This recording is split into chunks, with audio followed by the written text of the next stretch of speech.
Bonjour à tous et bienvenue sur Pistar. On rencontre très régulièrement cette énigme où l'on considère deux réels strictement positifs A et B, on élève A à la puissance B, B à la puissance A, et on nous demande de déterminer quelle quantité est la plus grande des deux.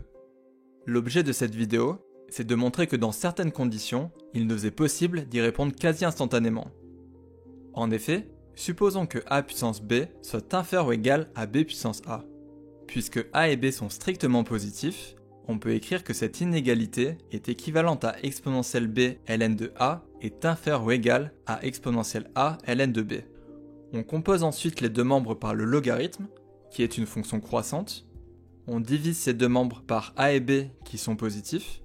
Et puisque ces deux opérations ne modifient pas le sens de l'inégalité, on établit que si A puissance B est inférieur ou égal à B puissance A, alors ln de A sur A est inférieur ou égal à ln de B sur B et réciproquement. Et de la même manière, on a que si A puissance B est supérieur ou égal à B puissance A, alors ln de A sur A est supérieur ou égal à ln de B sur B et réciproquement. La fonction f de x est égale à ln de x sur x apparaissant désormais, étudions-en les variations. Celle-ci a pour dérivée f' de x est égale à 1 moins ln de x sur x carré. Donc sur l'intervalle 0 exponentielle 1, f' de x est positive, donc la fonction f de x y est croissante.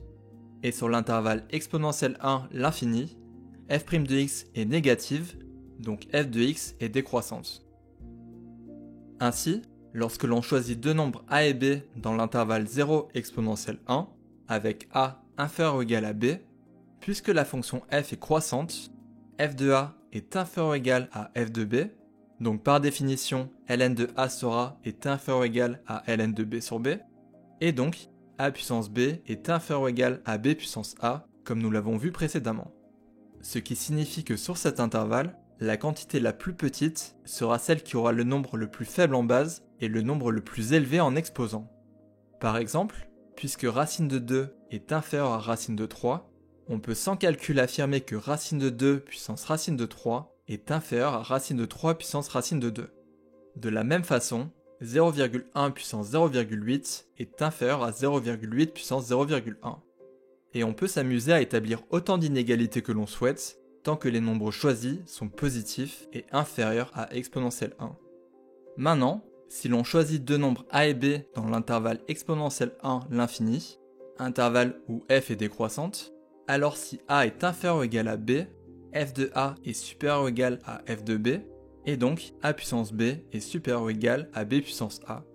Cette fois, la quantité la plus petite est celle qui possède le nombre le plus grand en base et le nombre le plus faible en exposant. Par exemple, puisque 20 est inférieur à 21, 20 puissance 21 est supérieur à 21 puissance 20. Racine de 7 puissance racine de 11 est lui supérieur à racine de 11 puissance racine de 7, et ainsi de suite.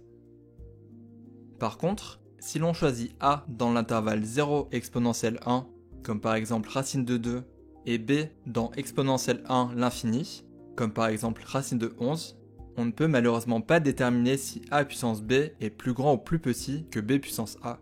On rencontre en effet des situations où la quantité la plus grande est celle qui possède le nombre le plus faible en base et le nombre le plus élevé en exposant, et des cas où c'est l'inverse. Il nous faudra malheureusement utiliser l'informatique pour répondre à cette question.